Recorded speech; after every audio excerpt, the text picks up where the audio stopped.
Warning, this content is for entertainment and educational purposes only. This video is brought to you by First Detachment Nutrition. Battle tested, expert formulated. Use discount code AB10 at checkout for 10% off.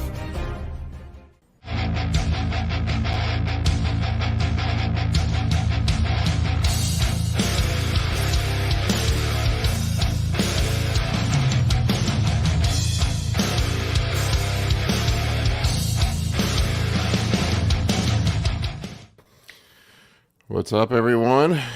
Hello. Oh, it's just you and me for now, Amy. You and I seem to be the only ones that can show up one time. The rest of these slackers just stumble in whenever. We are clearly the most type A of the group. I am very type A. I wouldn't have been a CEO of a corporation for many years if I wasn't type A.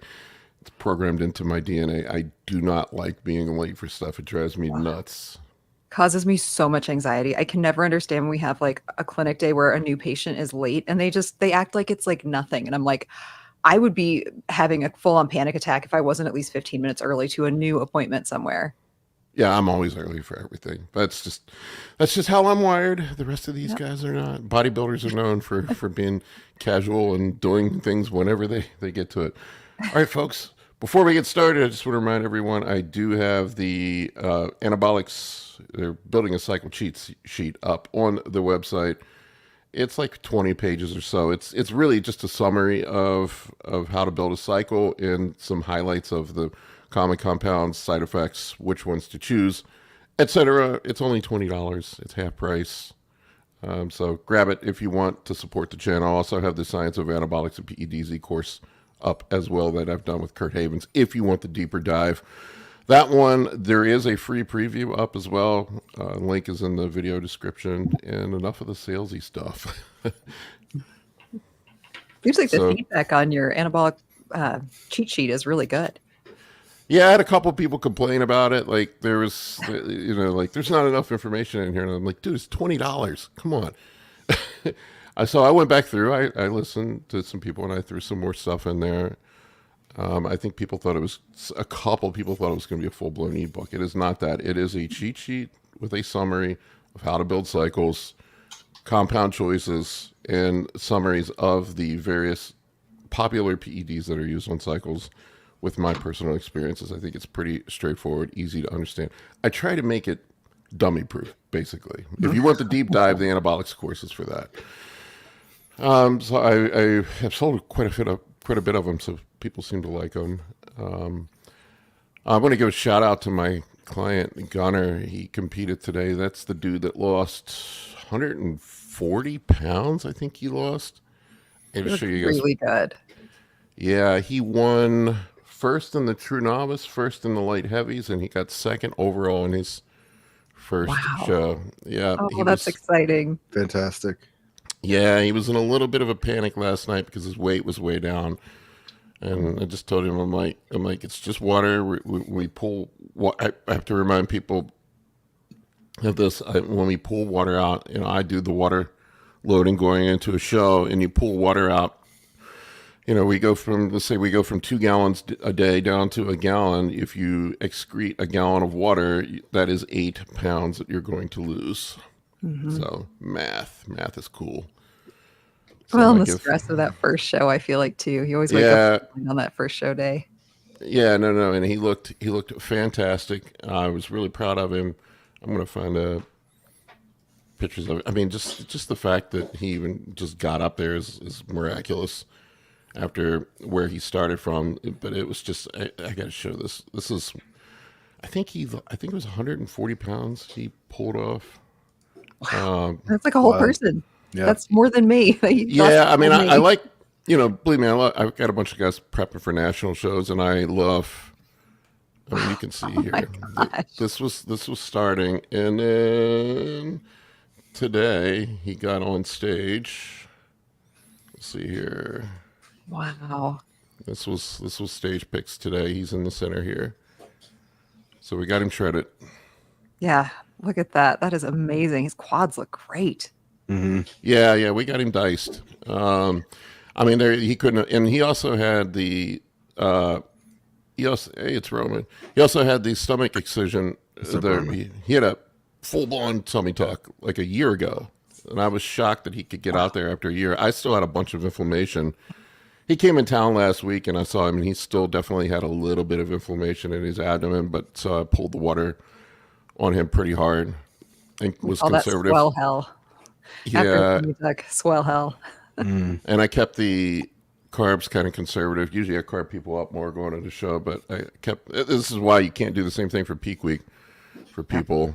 I mean, we tested it out on him. I did a regular carb load like 2 weeks ago, and he gained like 15 pounds in a day. So we knew that was going to be no good going into a show. I mean, he was a water balloon. So we changed some things. But this is the nuance that comes with, I'm not saying I'm the expert at peaking people, but you can't peak people the same way. Give him a follow, guys, on Instagram. It's Gunnar Brown 95. I'm trying to get him a shout out. I mean, the guy deserves all the credit in the world. What's going on, Roman? I'm good, thank you. Hey guys, hey Amy. Hey Roman. What's up, man? I can only do like 30 minutes today or so because I just didn't want to leave you hanging, so I gotta leave. The rest of the slackers didn't show up, Roman. How's your training going? Good, yeah. My weight is stuck somehow. Every time I increase my food, my body just seems to adapt and just, it's like I'm going down a couple pounds, then I end up where I was. Then I increase my food again, I go up a couple pounds, then it goes back down again. But all in all, it's going good. I've been having the same thing, man. My metabolism's just been, Justin keeps throwing more food at me, and I don't, I mean, I did that 2,000 gram of carb high day, and my medium days are at 500 grams of carbs, and I was still down this week from the week before. I mean, it's just, maybe I need to cut the cleanse back, but yeah, I have the same issue going on. It's like unusual. Yeah, I don't know, man. I mean, you're probably eating more than me. How many grams of carbs are you eating a day now? The minimum is 1350. Holy shit. Oh my gosh. And then I just push beyond whatever I can get in. That's like a whole week of carbs. This is low day. Yeah. Is the bare minimum. I mean, how much are you trying to gain? When's your next, when are you thinking of your next show? I'm definitely going to compete this year. I don't want to skip a year, but it might be around the Olympia time. So like either 16 weeks. Either right before or definitely after, but might be right before, depending on how satisfied I am with my progress. So, but if we went off that, I would never compete. Exactly. None of us would. Are any of us ever satisfied? No. No, that's actually what I said to Gunnar this morning, and he posted from last night that the only person you're ever beating is yourself. Everybody else is second, so you're never going to be satisfied. Oh, but I want to beat everybody else. Oh yeah, but it's yourself that you're trying for first. Yeah, I know. You got to get past your own mind before you can beat everybody else. I have to talk so many people off the ledge at the end of contest prep. I'm like therapist, not like the peak week is not, everybody who talks about peak week that's not a big deal. It's the psychology. People start second guessing themselves. I think I need more food. I think I need less food. I think I need to take this drug. I think I don't need to take that drug. I'm like, dude, just relax, man. You're the stressing yourself out and getting your cortisol high. That's not helping anything. Yeah. Yeah. Last time I helped someone, I'm coaching people as well. So, and the one guy, he just, the day before the show, I told him, listen, I need photos now. He's like, I can't do photos anymore. It's like, what do you mean you can't do photos anymore? I can't take pictures of myself anymore. I'm going crazy. I can tell you how much I weigh, but I'm not going to take photos anymore. Like, That's Just good. take the photo. Take the photo. Have your girlfriend take the photo. And Yes. don't look at it. Don't look at it. He's like, Yep. I can't do that. I can't do that. And then he just ghosted me. Did he do the show? Yes, but he Just on wasn't. his own. Yeah, just he just wasn't looking. I told I him. don't get that. I told him, okay, based on experience, I can tell you, you probably should do this, that, and the other. So I gave him a couple pointers, but I told him I cannot help you if I can't look at you. It's like, but he just took my advice basically without looking or without letting me look. Like, that was crazy. How do you handle your peaks? I mean, you keep them pretty simple, don't you? Yeah, I don't change water. I don't care about sodium. I don't cut any drugs out. I don't take any extra drugs. I just carb up as hard as I can. And then, depending on the morning of the show, what I look like, I decide on how much I can drink. Then it's off to McDonald's, basically. And then I decide if I have to take a diuretic or not. So you don't take it until the show day? Yeah, because I'm taking... if I have to take a diuretic, I'm not going to take any of the tablets the day before or shit like that, because that is not precise enough for me. Because if you take a tablet, you don't know when it's really digesting with the full stomach and all that, you know, or how much is being absorbed, and or with the potassium sparing bullshit. I don't know how much potassium is being retained, how much sodium is being flushed out. If I need a diuretic, I just take an IV Lasix the morning of the show. That's one way to get it done. Yeah, but because it fucking flushes out everything. And I can measure out if I want to take 5, 10, 15, 20, 25, 30, 35, or 40 milligrams. And I know it lasts for 6 hours. And it starts working right when I inject it. So that for me is the most precise and safest diuretic to take. I just take it.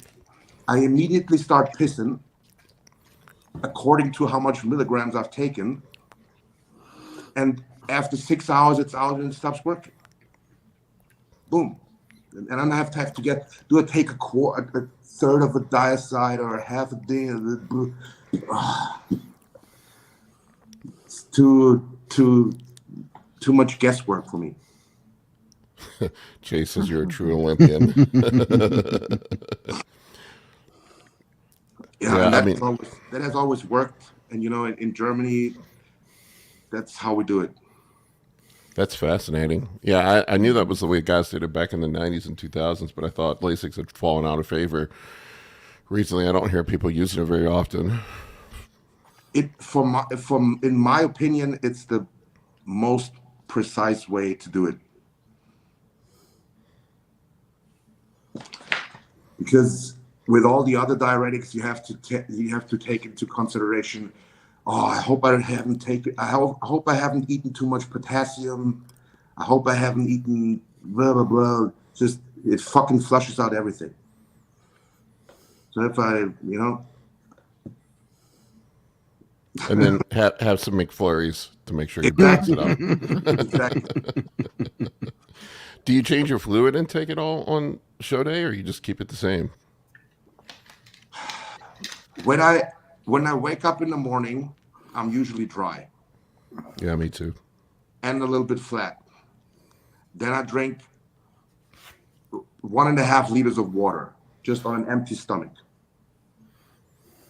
Then I look fuller and harder. That's basically what always happens.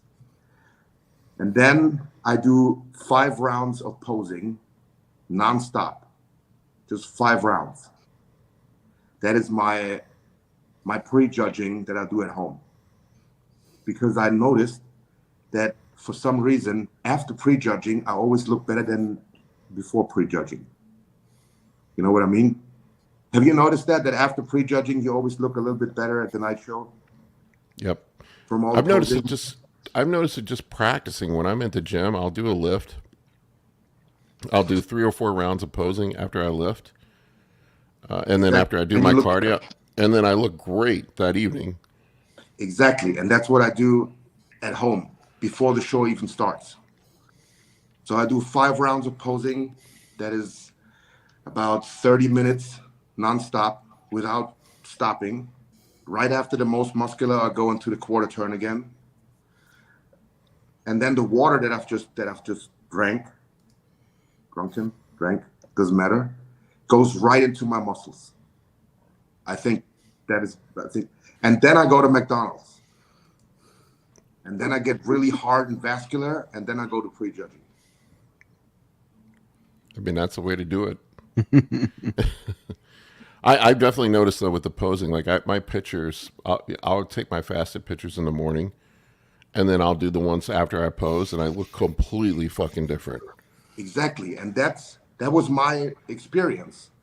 And so many times I've been to a show, I go through pre-judging, you go through pre-judging, then you eat something, and at the night show, you're like, man, I look 10 times better than in the morning.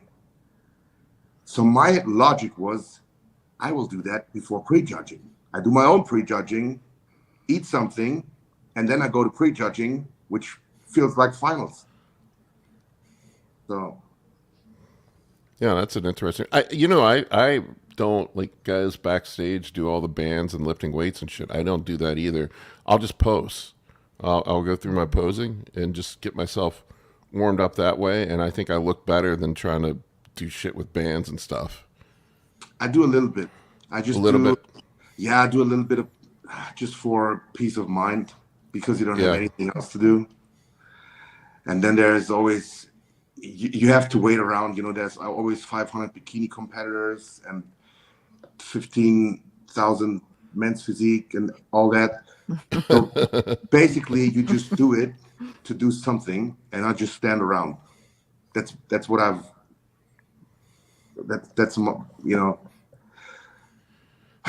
and everybody's doing it. So you kind of think, maybe I should do something. That is the one nice thing with the Masters bodybuilding class. We get to go on first, usually. I like being out there first. Although last year they shifted us around at the night show. When I did my national show, like, I went first in the morning and then last at night, which was fucking awful. Yeah. That is a not well-planned show. That somebody made a big mistake there. That show was, I don't want to talk bad, but it was not, it was very disorganized. They ran out of time and had people stop doing their individual routines. They were giving people like 20 seconds playing to the house music. Not that I give a fuck about the individual routine. They don't judge that shit anyway. I'd rather not do it, to be honest with you. I mean, that was not a knock on all the other competitors at the show, on the other classes. Just, you have to wait.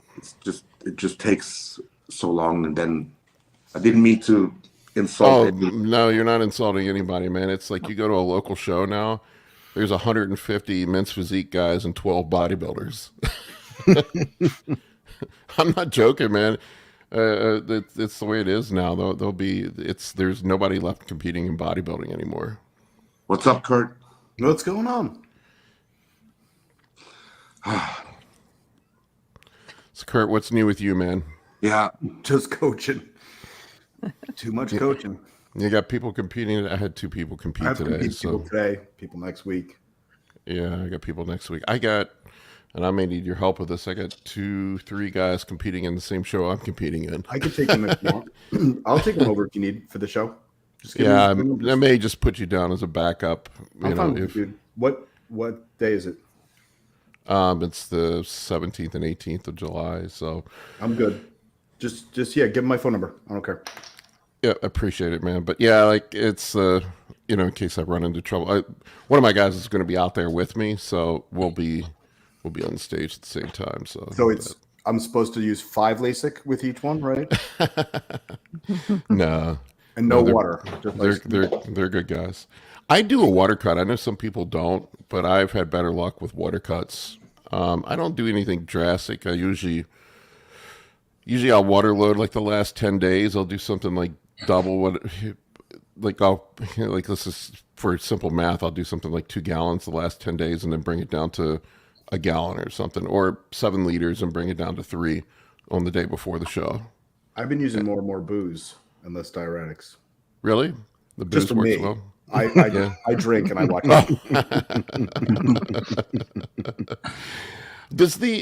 everybody likes to do the shot of whatever the night before the show. Does that really do anything, or is that just They usually use more than that, or depends on their look. Sometimes wine. Yeah, I have a weird allergy to the sulfates in wine. Okay. Yeah, not a good idea then.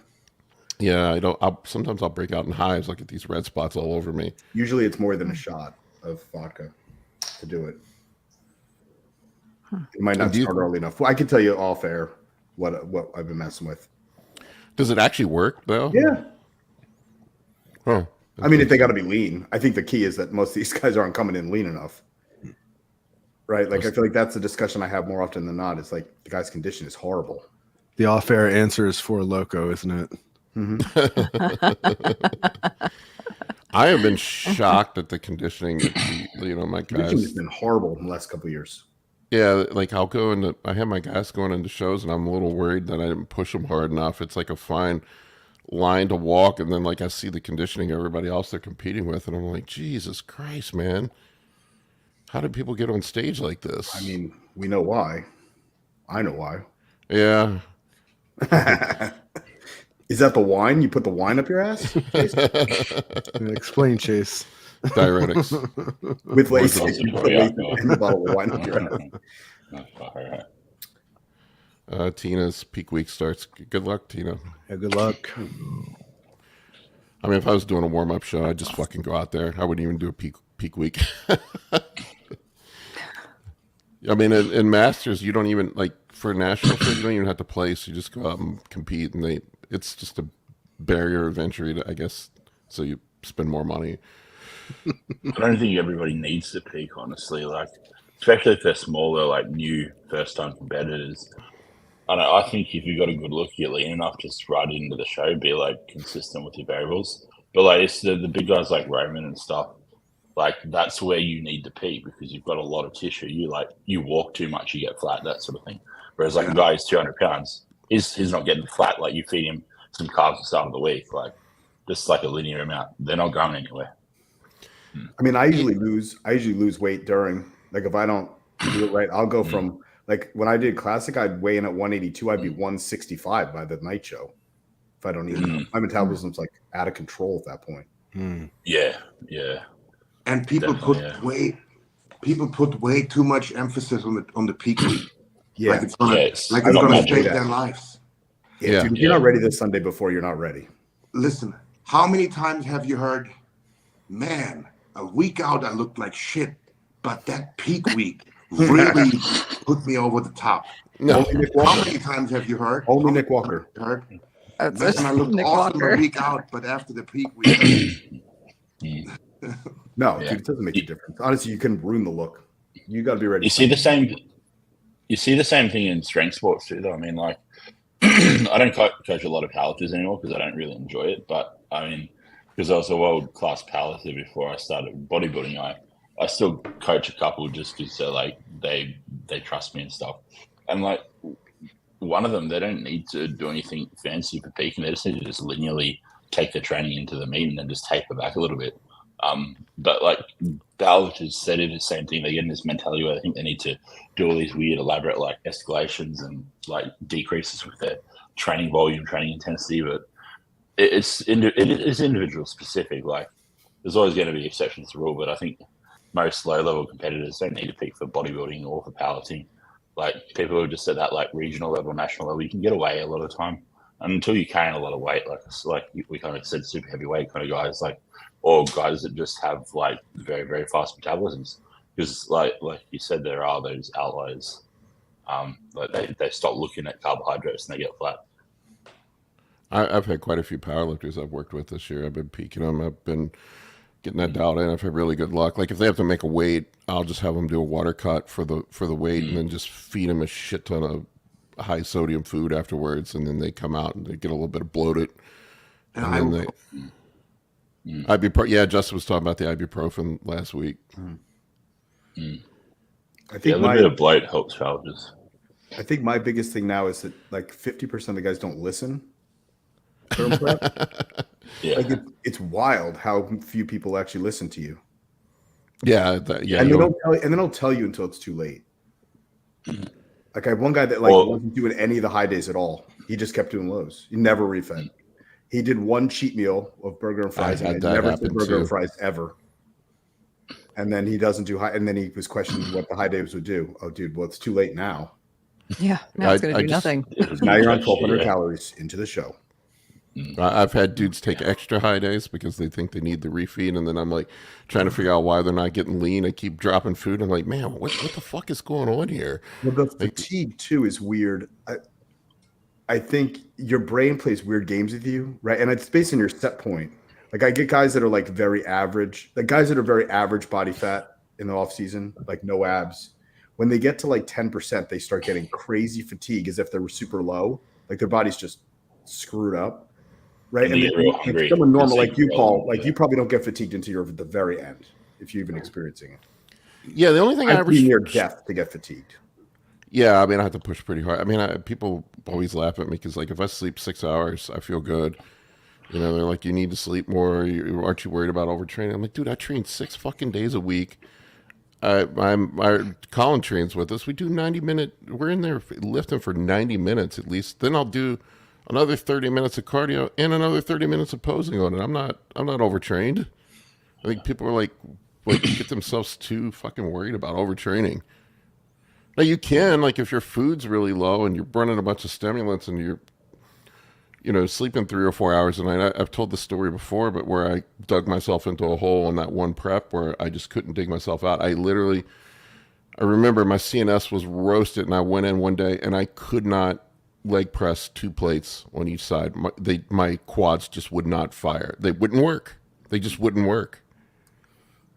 Happened to me too in my last prep. That's only been one time in my entire life. But generally I find if I'm eating enough and I'm sleeping, I can drive myself into the dirt. Yeah, are you overtrained or under recovered is probably the better question. I think a lot of people are just under recovered. It's just too much. It's not. It's just, and it's also pointless. Like, why is anyone spending 3 hours in the gym? Right. Like, you don't have anything better to do. Like, I'd rather be home eating. Generally, especially when you got a lot of food to eat. Yeah, it's like the last thing you want to do is be short on time. Because there's no correlation between 50 sets and anything positive. So I don't know what you're even doing at that point. Generally, I find that people, where you're just talking, don't work hard enough. Working not hard enough is more often the problem than working too hard. Mm-hmm. Yeah. Well, yeah, and like in any gym in America, at least, no one works hard.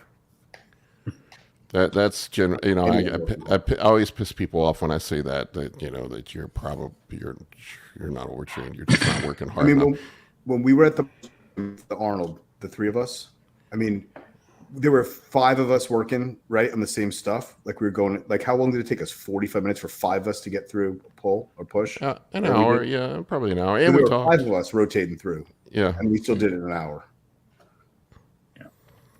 Yeah, I mean, my gym workouts tend to be a live Q&A, so that's why they tend to take longer. If I'm efficient, I can get my workout done in an hour and 15 minutes. And sometimes I push the volume. I used to measure volume and be very programmatic about it, but anymore I just kind of listen to what my body is telling me, and then if I feel good, I'll push a little bit more. I think once you get to a certain point in your lifting career, you have the ability to do that accurately. Like, when it's too much, I'm going to pull back a little bit. How much volume are you doing, Roman? I know you train twice a day. Are you still doing twice a day? Yes. I do Okay, I do a push-pull legs. I just switched to that. This morning I did a pull.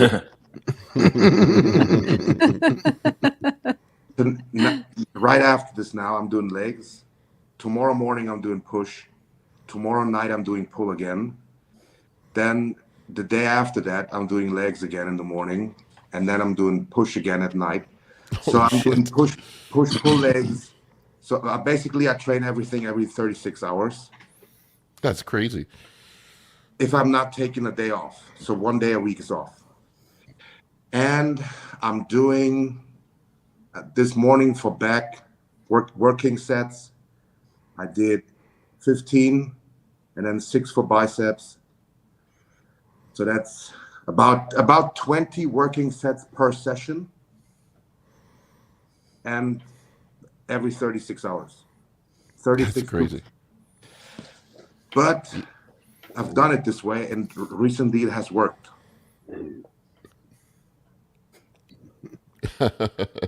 Chase is funny.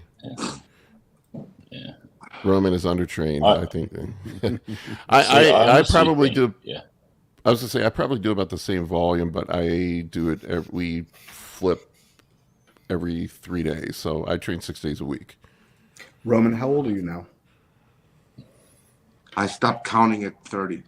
Okay. I noticed my nervous system changed at like 45. I'm 36. I used to be able to change when I was, I think somewhere like my mid 40s, like my brain kind of went down south. Mine went down south way before then. Yeah, see, I find In many personally, ways, not just Down south all the way to the recovery's- gutter. all the way to the gutter. I always noticed recovery was better with 2-a-day training, like because you're doing less work in each session. Like I don't do it quite the same as you, Roman, or you, Paul, but I do I like it basically either chest, biceps, delts, or back, triceps, delts, or legs. And legs are split up into like a hamstring and a quad session. But basically in the morning I'll do maybe it might be like chest, and then in the evening it'll be biceps and delts, something like that.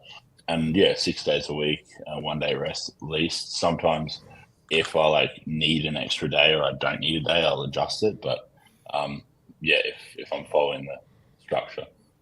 But at the moment, I'm not doing any training because I'm trying to recover. I mean, I feel like for an old guy, I push the volume pretty hard. I know, Kurt, you're more of a lower volume guy, aren't you? Yeah, I like more frequency, like what Roman was doing. I mean, I'd probably do similar volume to what my 10 or 15 for the back. I mean, there's a lot of muscles in your back. Yeah. Not the same. I mean, when you and I trained together, I think we did the same stuff. Yeah, pretty much. Here's how we define it. Yeah, pretty much. I don't train any different than you. I might go heavier in certain things. I mean, I like training heavier. That's the No. way I used to train, Like- but it's more of a I can't anymore. I mean, I can't. That's- Your chest is stronger than mine. Like triceps, like I have to go. I go really heavy. Yeah. I have to be very mindful of my joints and connective tissue anymore. I like if I go too heavy, I start having bad pain and it just becomes counterproductive for the workout. So the way I've modulated that is to throw more volume at it rather than lifting heavier. So it's just another way of providing stimulus. It's the only thing I really have, the only option I really have at this point. I would love to train heavier. I just can't. Yeah, some of my muscles don't respond. Like skull crushers, I did 185 pounds, an Olympic bar. People stop and stare at me because it looks kind of ridiculous. But if I do less than that, I'll do 40 reps. It seems really dumb. Kurt is way bigger in person than what you think he is. Yep. I was surprised at how thick Kurt is in person. I'm sure. That's like a Very strongman feat. I feel like you should My be doing dad that was with a log, you know? Yeah, my dad held the state record in the squat until he's 55. So I kind of grew up under. He broke his neck at 55 squatting in a competition, and that was kind of the end of his powerlifting career. Holy shit. Wow. We were doing a walkout with 100 pounds more than his max. So he was only 137, and he squatted 515 at 55. And That's he had crazy. 600 pounds on the bar. and he walked out and it slipped forward and pushed his head forward and cracked his neck. And he fell into the cage. And they told him he would never walk again, and he was running in 6 months. But he's not squatted since. I think he's scared of being in that cage ever again. Yeah, That would get in your head for life. But he had me like under a bar when I was 12. So 1987, I started squatting. I was born in '88. Okay. The bicentenary. I was in high school in '88. But I tore my quad hack squatting with. There's a pro in men's physique that I coach. I put his pictures up sometimes. His name's Mike. We were doing legs. He's really freaking strong. We were doing legs at a local gym by me like last year, and my quad tore in the middle on the bottom. We had like 7 plates on either side, which was way too much weight. And my quad tore, and I couldn't walk. And I went to the doctor, and they said they'd never seen tendons that thick at someone's knee. They're like, no one's knee holds up to that much weight with the quad going in the middle. Like the fibers actually pulled apart. In like the belly of the muscle. In the belly of the muscle. He said it was just must have been weak there. But he said that they were like fascinated by my knee, by my tendons at my knee. They were like, we've never seen tendons like that. And I was like, well, I've been lifting for 37 years. Yeah, I had the surgeon tell me the same thing when I had my ACL done. He said you have some of the thickest tendons I've When ever they were seen. like trying to cut them. He's like I've never seen tendons like that. He's like, and I operate on professional athletes. Like, well, growth hormone works. I tore part of my glute last like 6 weeks ago. I had a massive hematoma. I didn't really talk much about it online. Like I couldn't do any cardio. I couldn't even walk. How'd you tear it? Really stupid. I injected 3 cc's into my glute, and then I squatted immediately after. And the volume of the liquid tore the muscle open. Oh shit, man! That'll do it. I know better than doing, but I'd done it before, and it usually just lumps. And this time, it was a lot more than a lump. It was more than a liter of fluid in there.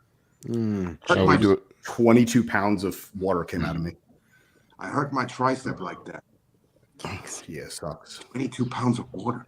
So my weight went up by 22 pounds. I was so inflamed. I said I could show you pictures. My entire, they thought I was going to get sepsis or MRSA, so I had to go on all sorts of drugs because my entire left side of my body swelled up.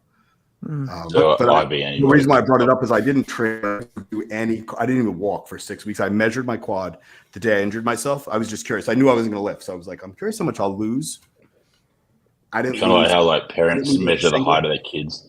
I didn't lose a single centimeter. I didn't lose any strength. When I went back to doing legs last week, I did the same weight where I left off. So it just shows that was 6 weeks with nothing. What I didn't do though is I didn't lower the gear. Everyone they get injured and they take the gear out. Why would you do that?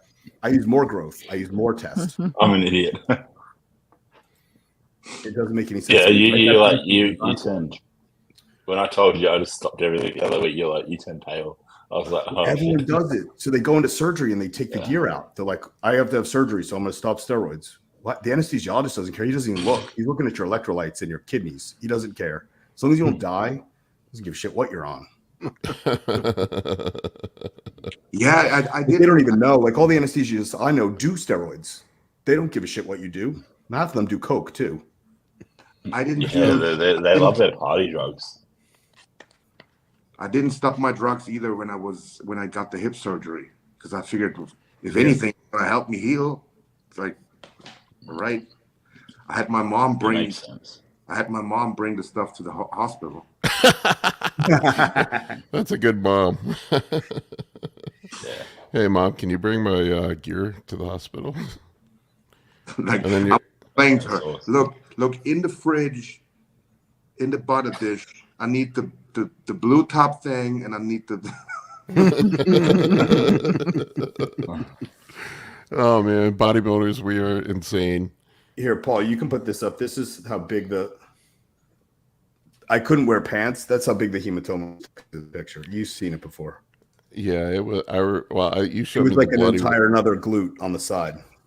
You showed me the bloody ones. It was bad. Well, so it went. It wasn't an abscess. It just was a hematoma. But I put myself on Keflex and then the sulfa drugs for MRSA. But it went. So I had scheduled surgery on a Tuesday, and on the Saturday before, it popped on its own. And I was in a public press. It myself out and then go to the ER and have them reopen it again and then stick their fingers in there, pull it out. You expressed your own hematoma in a public restroom. I did. My wife was handing me paper towels and she's like, I think I'm going to get sick. I was like, well, don't look at it. Just keep handing me paper towels. Yeah, it's crazy what comes out of even a moderately small hematoma. It was at least a liter of fluid that came out. Yeah, it's crazy too. I And mean, then you when get so much clot coming through too. Yeah, he put it. Yep. So I went to the ER the next day and they cut it open in 3 places to drain because it ripped in multiple places. And he stuck his, well, first he goes to stick the lidocaine and he's like, you're not afraid of needles, right? I was like, no, that's why I ended up here in the first place. And then and I was watching, he's like, you sure you want to watch this? I was like, yeah, bro, I want to see what you're doing. And he stuck his finger in the opening. And I was like, that made me feel a little queasy to watch him put his finger in. Yep. Gotta scoop it out. There's the lump. That is a big lump. Oof. Yeah. You look like that dude. There was a picture of a guy that had overdone the glute shots circulating on the internet. Yeah. I don't know if you saw that one. It looks like that Nick dude. Trudilli did. Yeah, Nick Trudilli did the like review of the video. That's right. Ah, fuck me. Yeah, that guy. Yeah. He's a clown. Yeah, that's pretty brutal. I mean, I had that abscess. We talked about it in my leg. Not like I thought it was 2 years ago in contest prep. I had to get my leg cut open and let it drain. I had to go in and have it repacked and cleaned out every day. That was fun. But I kept training. I didn't stop training. Why would you stop training? It's funny. Like I'll tell my clients, maybe you should not do that, and then I do the exact same thing. I tell them not to do. Like don't train when you're sick. The worst thing is that you have to do. The guys telling Paul you can't inject lidocaine into an infection, so they couldn't do it locally. Like I tried to go have the surgeon just take it out, and he's like, I can't because lidocaine's acidic and the infection's basic, so it'll just neutralize it. Feel it. So that's why they scheduled regular surgery. Yeah, when I had that abscess cut open on my leg, they told me that they couldn't numb it up, but it actually felt when they opened it up. Yeah, it actually was kind of a relief of pain. All that brown mustard or mayonnaise came flying out of it. That's the same thing. My ass looked like Kurt's when because the first hip surgery I got, it got infected. Oh no! And then it's they had to put a new prosthetic in. But the day it got infected, I don't know how it had happened. The infection must have been there the whole time. And then after a couple of weeks, I was already feeling great. And 8 weeks after the surgery, I get out of the shower and I look in the mirror and I'm like, what the hell is this? It's like the scar was all of a sudden this tall, like a big bump. It was red. Like, fuck. So I went back to the hospital, and then they did the whole draining, blah, blah, blah. And then we had to do the surgery again the day after. And we had to put a new... you can't mess around with that. Yeah, had to put an all-new hip, all new. Mm-hmm. And I was so happy because 8 weeks after the surgery, I was already 7 weeks. I was already deadlifting 420 and all that. I was in great spirits. And then it's like, back to the start again. That would have been horrible too, because when they do joint replacements, they have to do the surgery, like the procedure, there's like 2 procedures, isn't it, in the one day? It's fucked. So that would have been a big day. Yeah. And at that second surgery, I got the malign hypothermia. Oh, yeah. And that almost killed me. Oh, wrong. Yeah. Man, that's scary. How long were you in the hospital after that? 2 weeks on IV antibiotics. Yep. Great. Ooh. And I got 5 5 bags of antibiotics in me every day. It's like, oh, that was horrible. And at that time, there was also the C word, you know, the lockdown. Oh. And I couldn't get any visitors. Oh, come on. Oh, that sucks. So you're there just isolated. I was in a single would've been room rough. by myself for 2 weeks with regular TV, and I was going crazy. I was crazy. I was like, ugh. Oh, that's awful. That's like being a prisoner hooked up to an IV. Yeah. Ugh. Oh, Brutal. yeah. I reckon that would have been a nightmare. That would have been horrible. Well, you're hard to kill, Roman. I just imagined like I was a Jedi. I tried to like meditate the whole time to make the time pass. Like I can get through this. I can get through this. I can get through this. It's like for 2 weeks I was there by myself. I'm like, oh. I either go crazy or I come out like a monk. There's only so much Oprah you can watch. See, that would be my worst nightmare because I hate hospitals. I hate them so much. Yeah, That would have been a fucking nightmare. that's I can't even stand one night in them. Yeah, and do you feel like you get really uncomfortable in the bed? Like this is weird. Like you need to get up. Yeah, it's really bad. Yeah, let's take a question because that is. Oh, we have to ask the question from last week. Someone asked what Roman's favorite cereal is. Oh yeah, that's right. Forgot about that. When I'm in the US, because we don't have it, I like the Apple Jacks. Apple Jacks. It's all choice. We don't have it in Germany. No, Apple Jacks. Oh my God. you want me to it's a send you crime some? against humanity.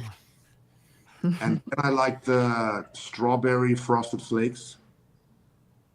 We don't have that. We don't have those in I Germany. don't think I've ever seen those. I've never had that.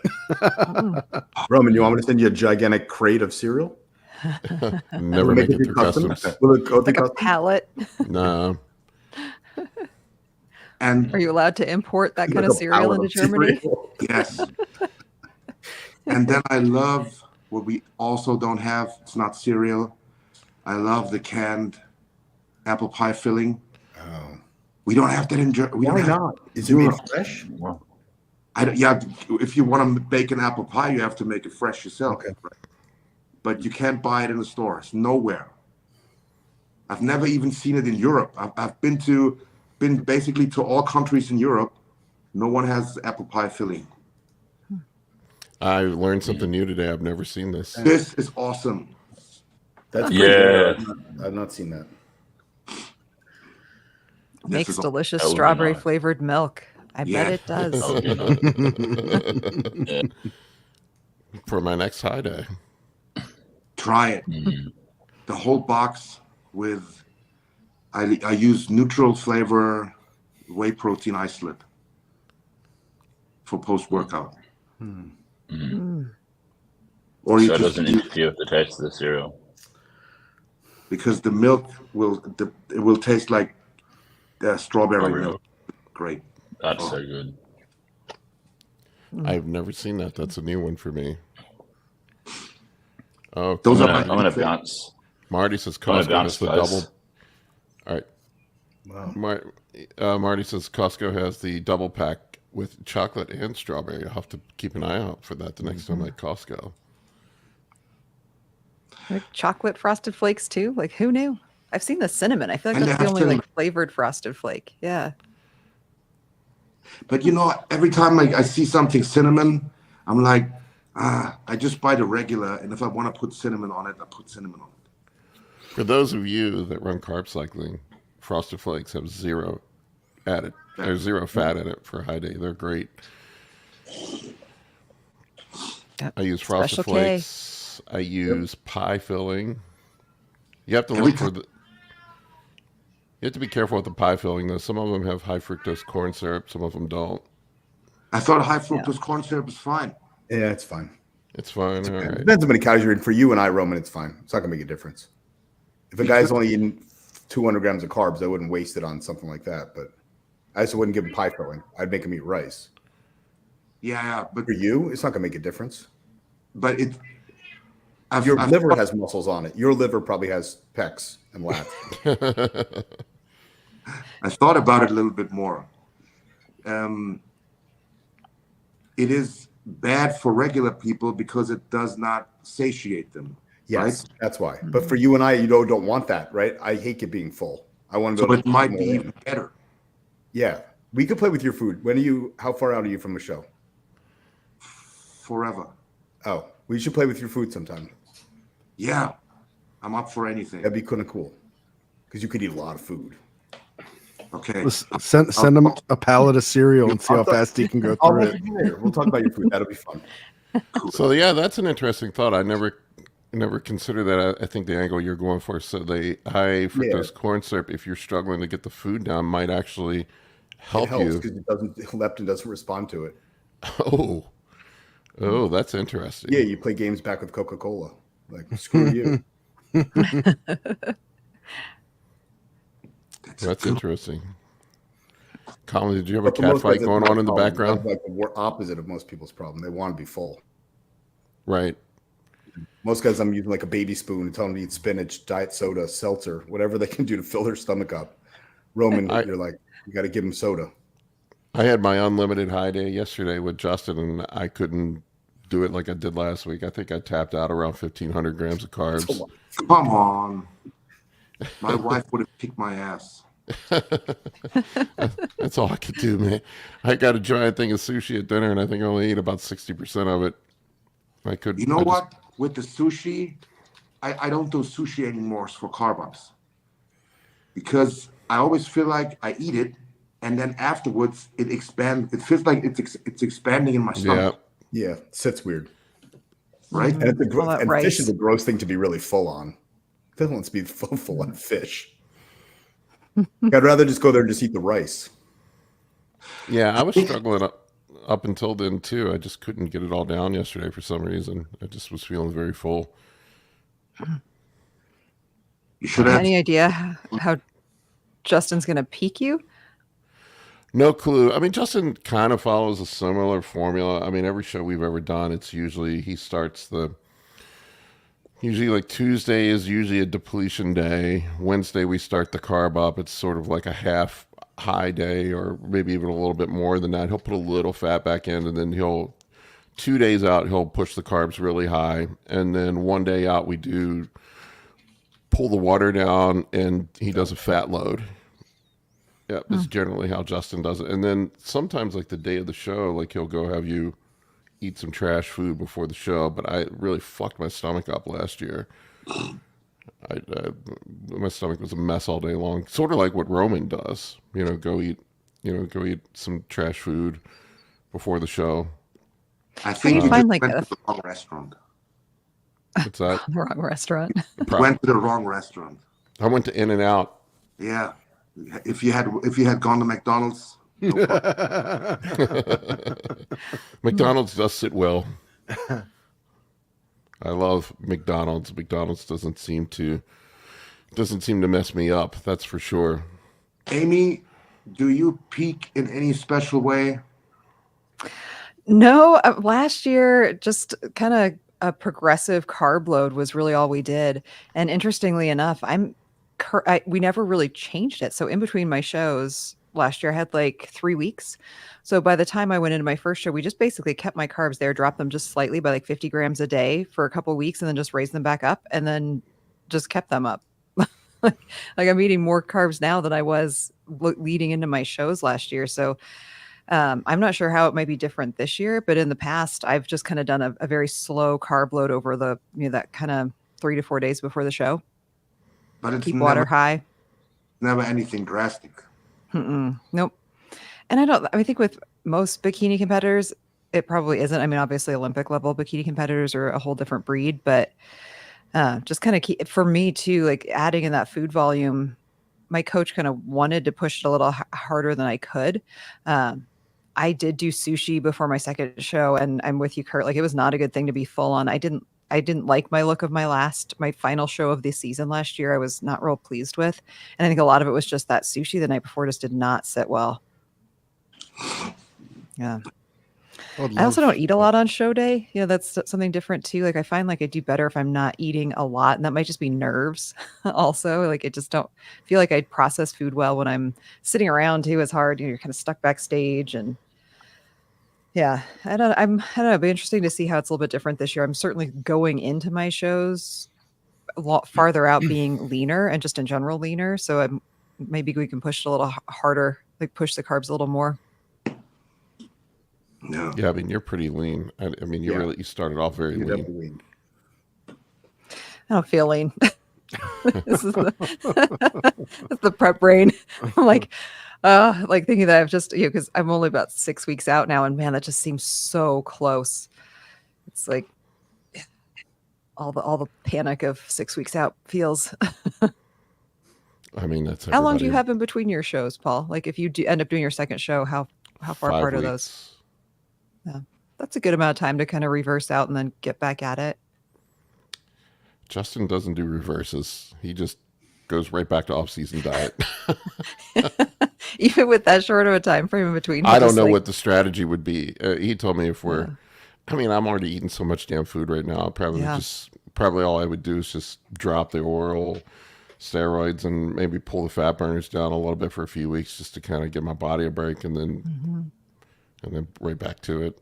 I mean, I haven't, like, I'm not even really hungry right now. Maybe on my low day I get a little hungry, but I mean, my diet's like most people's off-season diet. I mean, my medium days are 500 grams of carbs. My low days are 300, and my high days are as much as I can shovel down.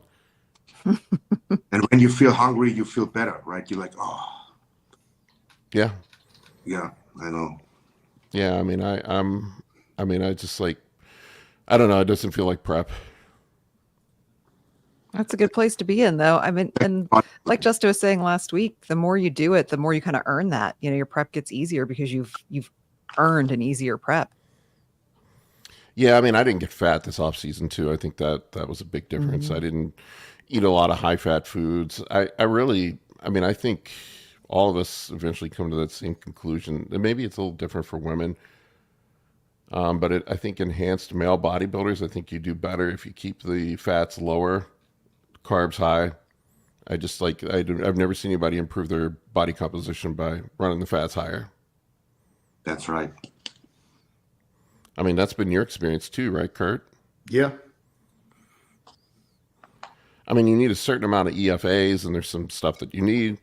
But I mean, eating a really high diet high in saturated fat. I don't know why guys think that's. I hear guys all the time saying, "I'm just going to push my fats up to increase my calories." I mean, it's a really piss poor way of bulking. It's not going anywhere that you want it to go. Yeah, you just go get fat. Yeah, I mean, that's the craziest thing. Is that's the conversation you have with everyone. I told you the guy who saw me down the shore. The guy was literally eating ice cream with my kids, and he was like, "Oh my God, you eat carbs?" Well, first of all, ice cream is both. It has fat in it too. Yeah, I don't not eat stuff. Why? He's like, how do you look like that? I don't understand the question. What do you mean? How do I look like that? Where do you think carbohydrates go? He's like, they make you fat. No, they get stored as glycogen. We've known that for like 150 years. Like, I don't know where the misconception is. Like, you go find a medical book from 1900. It'll tell you exactly what happens to fat and exactly what happens to carbohydrates. It's not like guessing. Yeah, I mean, unless somebody has some severe metabolic damage, I mean, then there's how many? What is that? Less than 1%?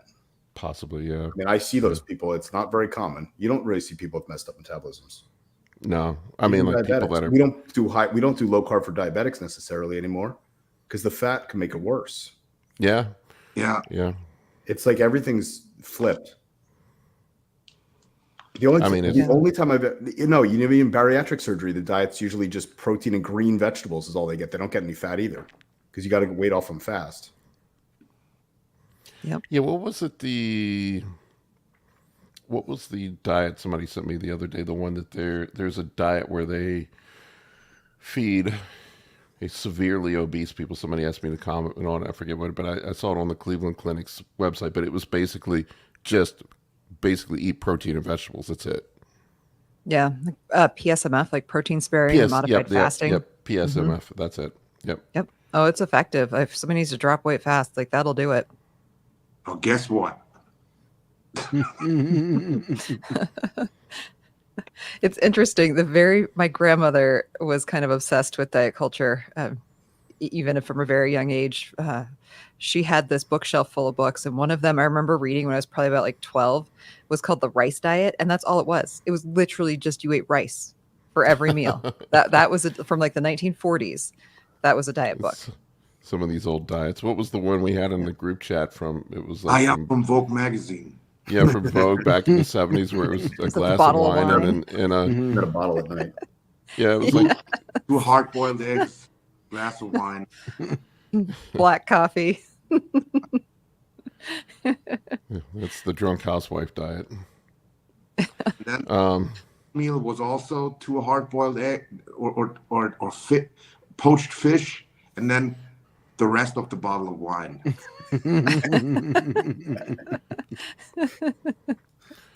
Somebody yours, what's the limit of fat that you want to die? I mean, I have my opinions on it. I don't go think above like 50. yeah, I like I think probably 30, 20. Depends on your diet. How many calories is the person eating? I would say this is just my rule of thumb, Kurt, and I don't know how you do it. I want saturated fat as low as fucking possible. Yeah, you don't need any of it. What is it doing?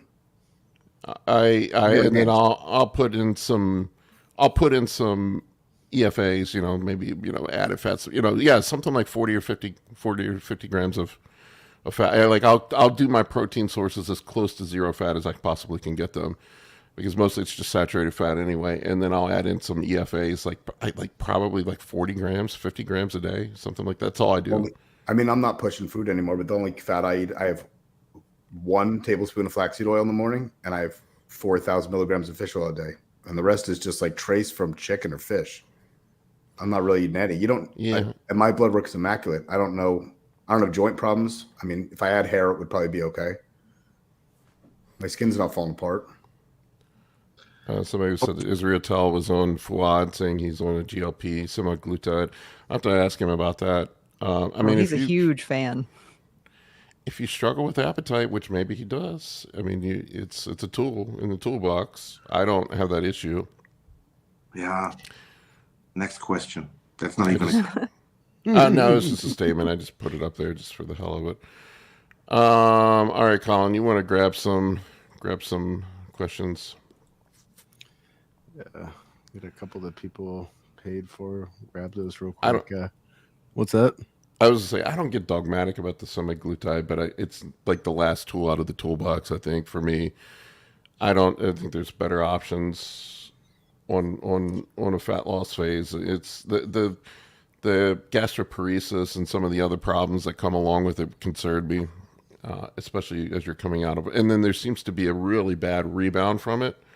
I've seen when people come off of it where they have rapid weight gain and they can't maintain their appetite afterwards. I don't know, but I mean, I'm not like one of these people that's anti semaglutide. It's better than being fat.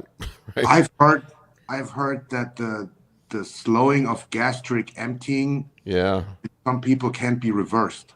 Yeah, gastroparesis.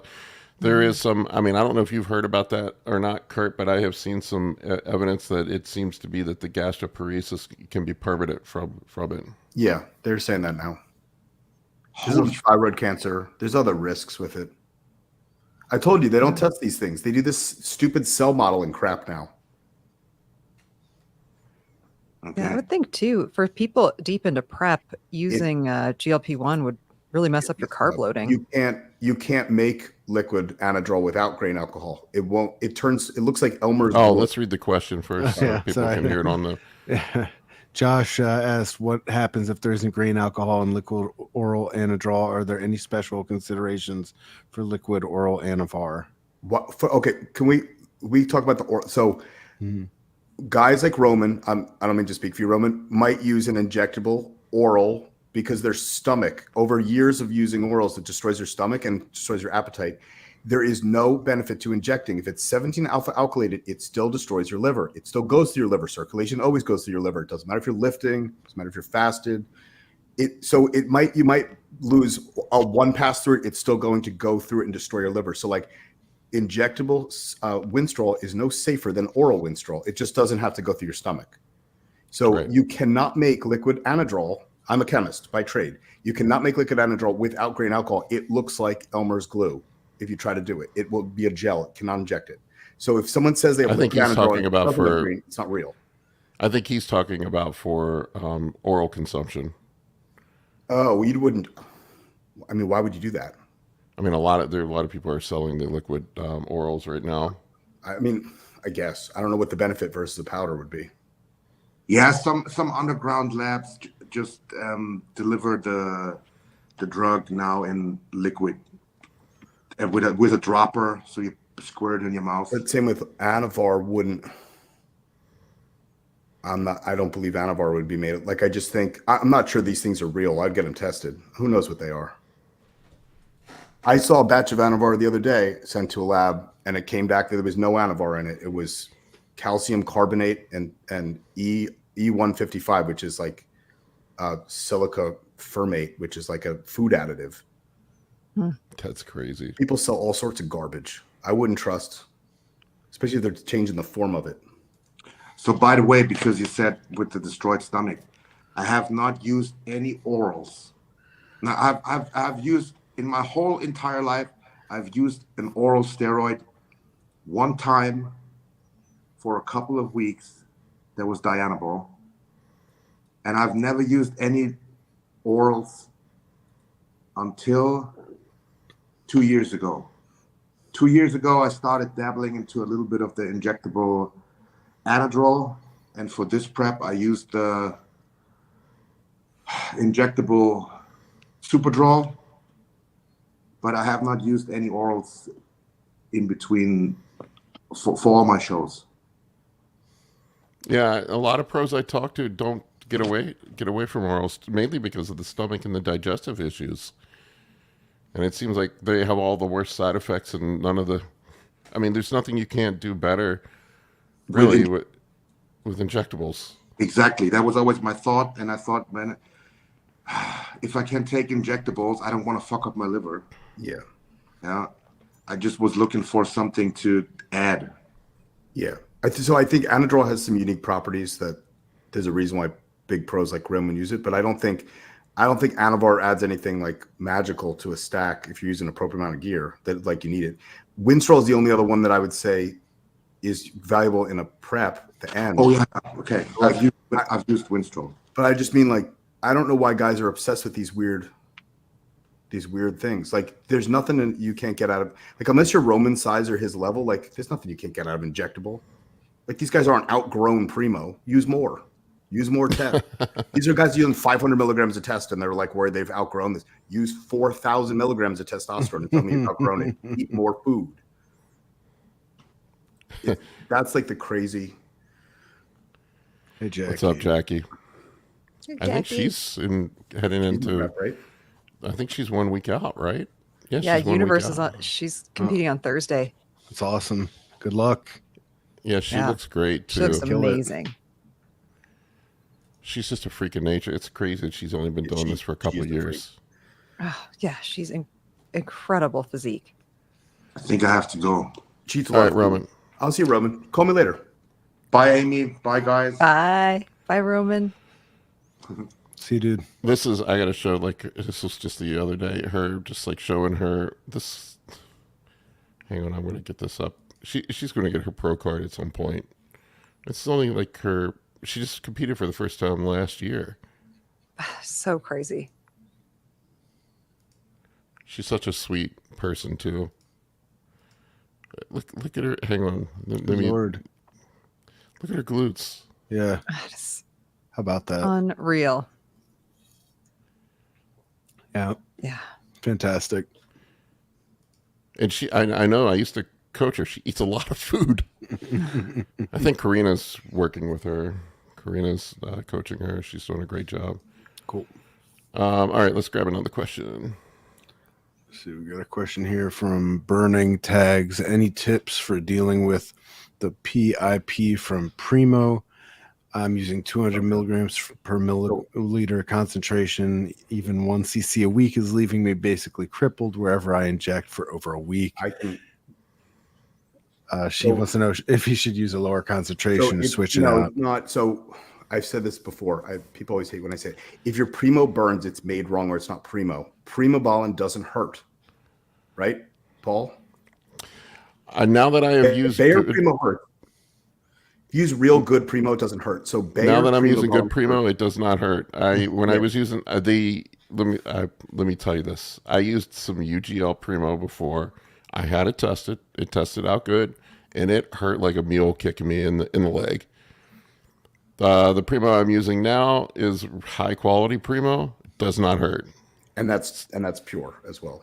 So it's got to be alcohol content, right? Well, no. So what happens is, there's a couple things. So it could not be Primo, right? So the common fakes for Primo, either EQ, which doesn't hurt, or a common one you see is 75% masked. I did the thumbs up. That'll go away. You see mass propionate and test propionate mix 75 to 25, and that can hurt if it's not filtered right. What the common thing, if it is Primo, you test it is Primo and it burns, what happens is Primo has a low boiling temperature, and if it starts when it's being cooked, I'm trying to say this without describing to people how to make it.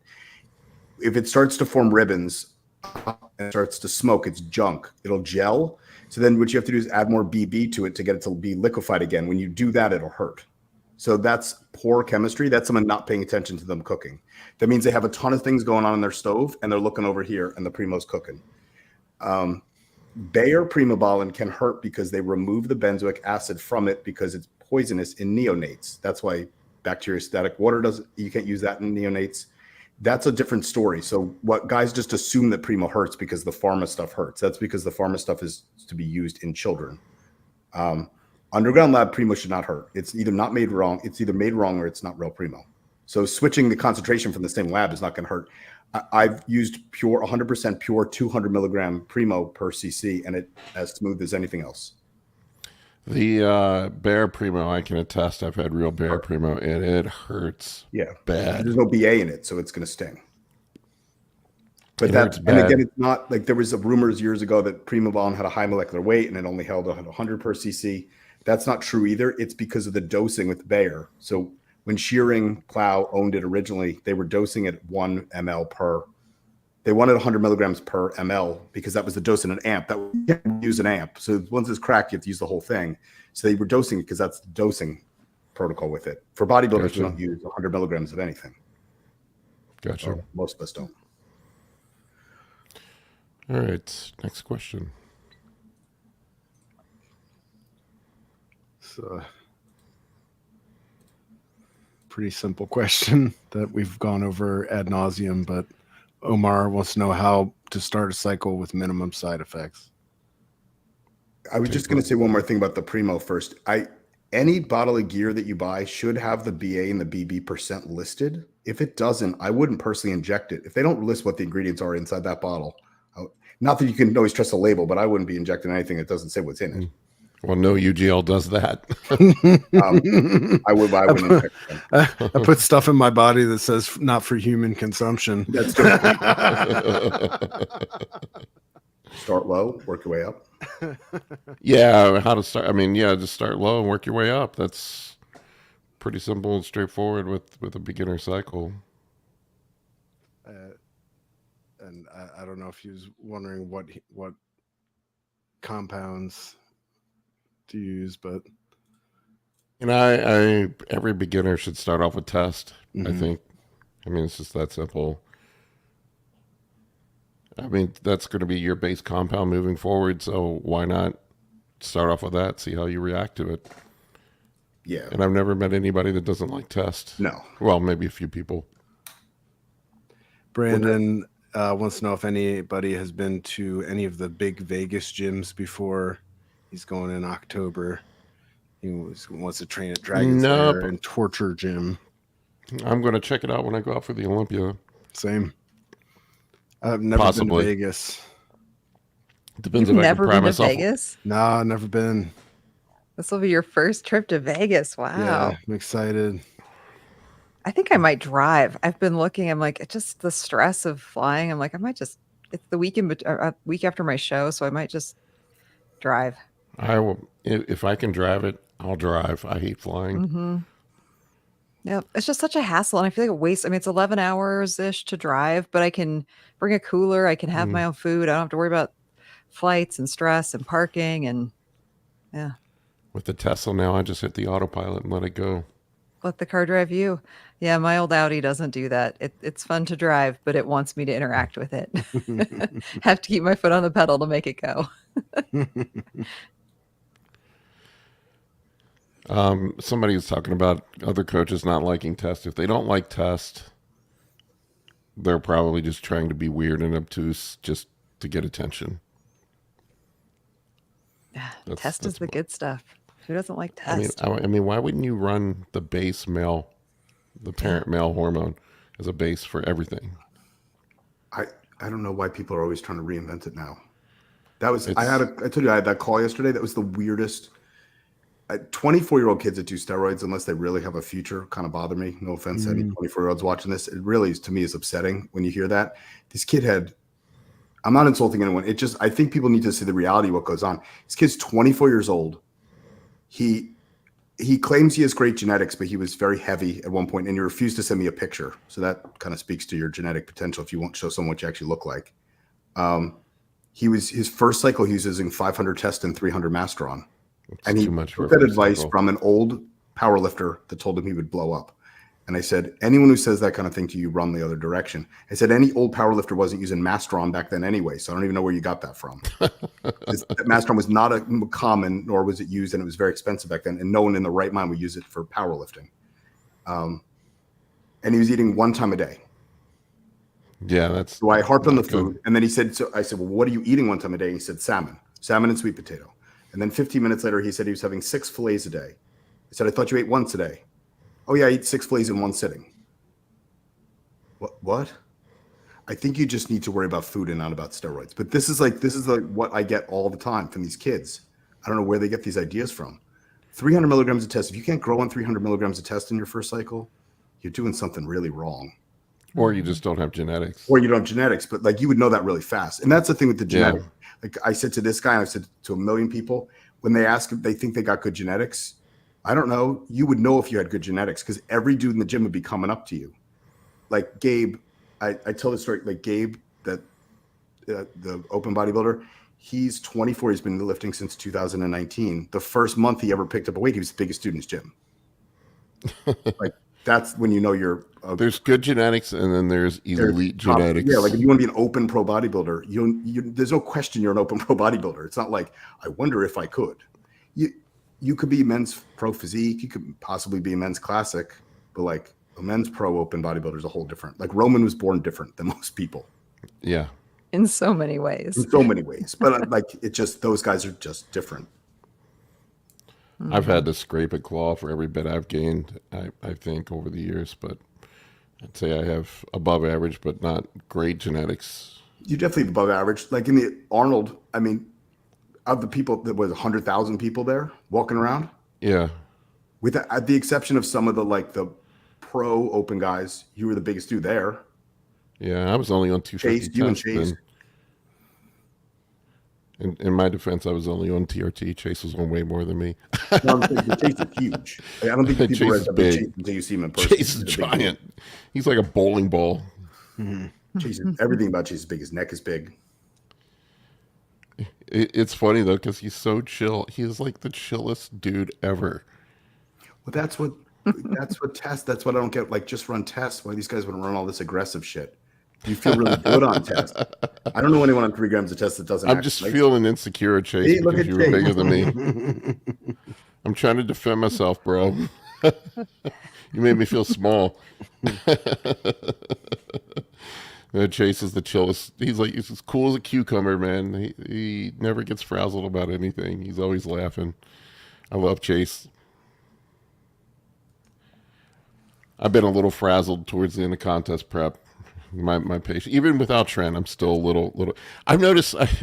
This is something I don't know if Winstrol would do this, but I noticed like I definitely have been a little more edgy since I've added the Winstrol in.